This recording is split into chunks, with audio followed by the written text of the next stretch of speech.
I want to borrow a thought from Chris Emerson that I listened to recently. And a story that comes from 2 Kings chapter 18 and 19, or it's in Isaiah 36 and 37. The Assyrians are the world power at this time, and they're led by King Sennacherib. I think that's how you pronounce it. And they've attacked and they've conquered all the areas around Judea. And then King Sennacherib, all of a sudden, he sends a massive army to Jerusalem. And in the city at that time is the remnant. They're the faithful people of God that are left there. And their king Hezekiah, who's a godly man. He's a humble man. And when the army arrives, they send a messenger to the gate. They send a high-ranking military officer to the gate. And he's known as just the Rabshakeh.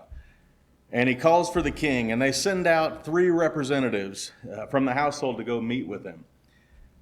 And as he speaks, the Jewish spokesman tells him, hey, I understand Aramaic, so please speak that rather than our native tongue, rather than the language of Judah, especially since the people on the wall, they can hear you. But he only speaks louder. He shouts clearly so that everyone can hear him. He says, this message is for all of you guys. And he wants to intimidate them. He wants to tempt them to cause them to surrender, to cause them to give up. And he basically says, you can leave this city, you can become our slaves, and we're going to take really good care of you. Or you can stay in the city, follow this king of yours, and you and all of those people you love are going to die. And the people have a choice to make. They're thinking, do we stick with our king? We're trapped. We are surrounded. There is an enemy here that has been steamrolling through nations. And in this city, we have a righteous king. Isaiah the prophet's here, and we're told that God's on our side. But as a man up on that wall, looking at a sea of army guys ready for attack, it wouldn't surprise me if there were people up there that are sitting there thinking about their friends, they're thinking about their families, maybe thinking about giving up. And here's some of what the Rabshakeh wanted them to believe. He said, there's no reason for you to be courageous.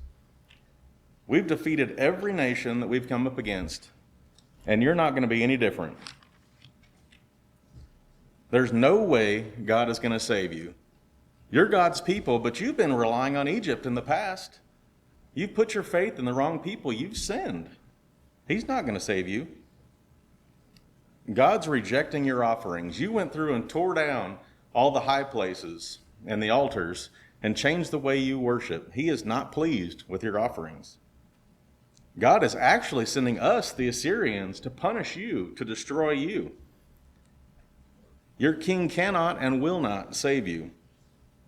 Surrender is the only choice you have. Just surrender and we'll give you land and an easy life.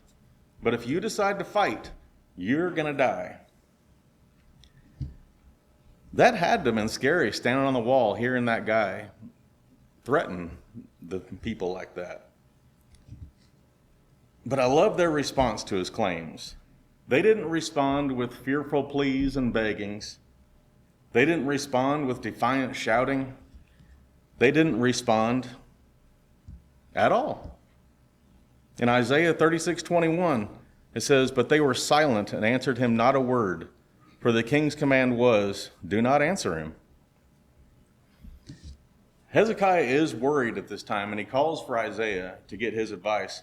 And Isaiah tells him, don't be afraid of this army. Don't be afraid of the words this guy says. Isaiah knew that most everything the Rabshakeh said was a lie. They had relied on the wrong people in the past and made some mistakes. But their king Hezekiah had led them back to God.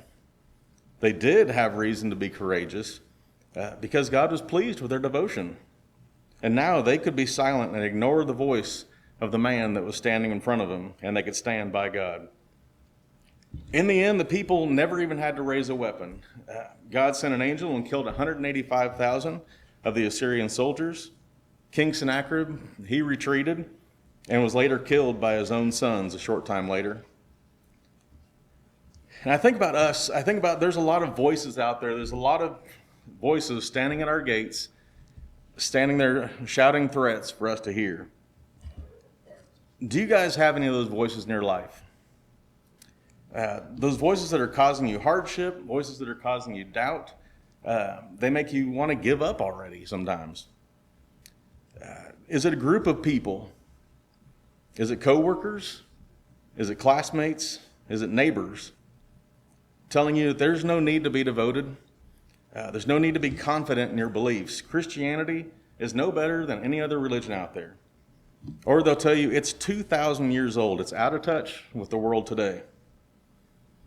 Or is it one person? Is it a friend? Is it a family member? Is it a teacher who's spreading lies about the belief in Jesus, about his teachings, accusing you, accusing the people that you attend church with of hatred, of being a bigot, telling you that you're wrong, and God, if there is one, would not be pleased with the way you're living your life.